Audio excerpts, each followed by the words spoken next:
Welcome to Penguin Mondays, the brand new series where I talk about the Penguin every single Monday. Well, this episode we are going to be talking about, episode 5 of The Penguin, the brand new episode that aired last night, which I happen to think was, pretty darn good. This week comes after last week's episode 4, the episode where Sophia Falcone, we got her entire backstory, an episode that everybody just kind of seems to be fawning over. It is one of the best episodes of television this year, and following that episode is kind of hard. So how did they do? Spoilers ahead. Well, episode 5 picks up exactly where episode 4 ends after Sophia Falcone made her move to essentially kill off the entire Falcone family. Now you might be thinking, well, that's her family. Well, it's a bunch of people that she doesn't really give a shit about anymore because they all sort of betrayed her. She poisons all of them, gasses a house, and they are all dead. And she now takes over this family, and she has renamed the family to, I forgot what her real last name is, but she renames it to her mother's last name. So Sophia Falcone is now running that family, and essentially what the Falcone family was before, the one that we knew from the Batman, is dead. Now we also catch up with Oz in this episode, who is making his move to take over the crime scene in Gotham, a move that we imagine will probably be successful by the end of the season,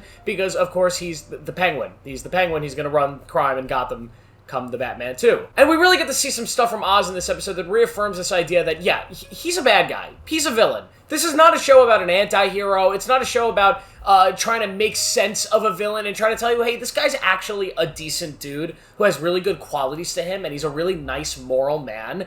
This isn't Wicked for the Penguin, okay? No, Oz is a bad guy. He's clearly a villain, and although, yes, there are some likable qualities about this man, this is not a show that is trying to redeem this character, and it becomes very clear in this episode as we watch him make his move against the Maronis. With the Falcones essentially wiped out by Sophia, Penguin decides to make his move against the Maronis, both attacking Salvatore Maroni in his jail cell, trying to get a hit done on him while he is in prison, as well as taking out both Salvatore Maroni's wife and his son in a brutal fashion where he lights them both on fire. Yeah, it's a really brutal scene, and the slight smirk from the Penguin showing how kind of sick and sadistic he actually is as a person is that reminder that, yet again, he is not a good dude. It's an amazing scene, and this episode is really, really strong in showing the Penguin's moves, even if they are sort of misguided in the sense that the audience has kind of shown this idea that these are really smart chess moves, and the Penguin is sort of ahead in this battle, but really, he kind of makes a lot of big mistakes in this episode. His move against the Maronis doesn't really work, as Salvatore Maroni escapes from prison, and finding out that his wife and his son had just been murdered by the Penguin, yeah, he's got this newfound vengeance in him that he wants to destroy the Penguin, and he is a much smarter, more experienced man to deal with something like this. The Penguin's attempt to kind of grow this drug business sort of fails when he steals all these mushrooms, and they're all dying. He doesn't have a base of operations. He needs to grow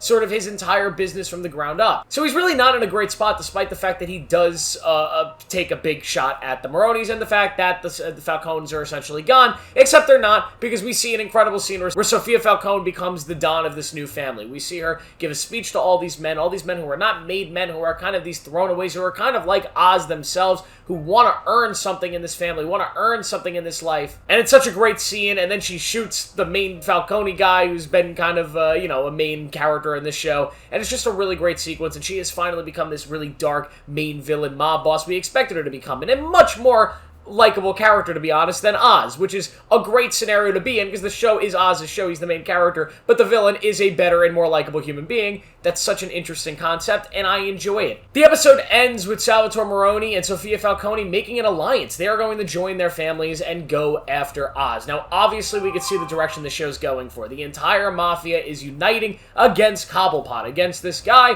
who we know from the comic books and just knowing who the Penguin is probably going to win this war. This is going to be the war that defines the Penguin, the war that takes the Penguin from this lowly street guy to being the kingpin of Gotham. Well, maybe not the kingpin, because that's always going to be the clown prince of crime, right? It's always the Joker, but he is the mob boss of Gotham. So he is probably going to win this war, which is the worst part about this show, is the fact that it is a little bit predictable. We've kind of seen from the start, from episode 1, really from the Batman, the direction this show is going to head in, but they found a way to make this show, even though it is predictable in its essence, super, super thrilling, and just an amazing, amazing watch. This show continues to be high quality, high budget, just incredible storytelling. It feels very, very close to the Netflix Marvel shows, which is maybe a comparison that might make you cringe, or it might make you go, oh yeah, you're 100% right. This show reminds me a lot of Daredevil, and so did the Batman. Just the vibe, the tone, the grittiness, and just the realness of everything, how everything is grounded in reality. It feels very, very close to a continuation of that universe, but this might even be at an even higher quality, which is top-notch acting,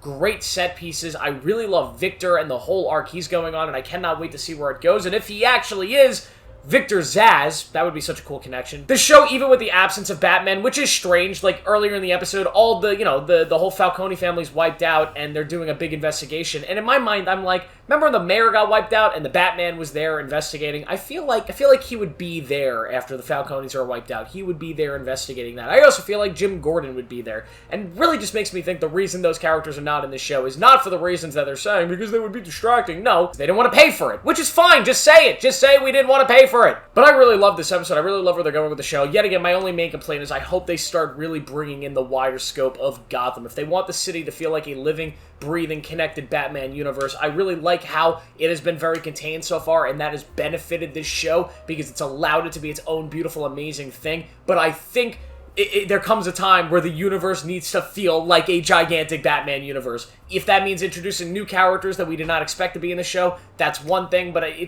I feel like it needs something. It needs, even if it's just a freaking bat symbol in the background, it needs something to remind you that this is a larger universe and the Penguin is about to become a major, major, major player in that universe. But I cannot wait for episode 6. That we're about halfway through the show now, and it is just so much better than I actually expected it to be. So much better than just the Sopranos ripoff that I thought it kind of was in episode 1.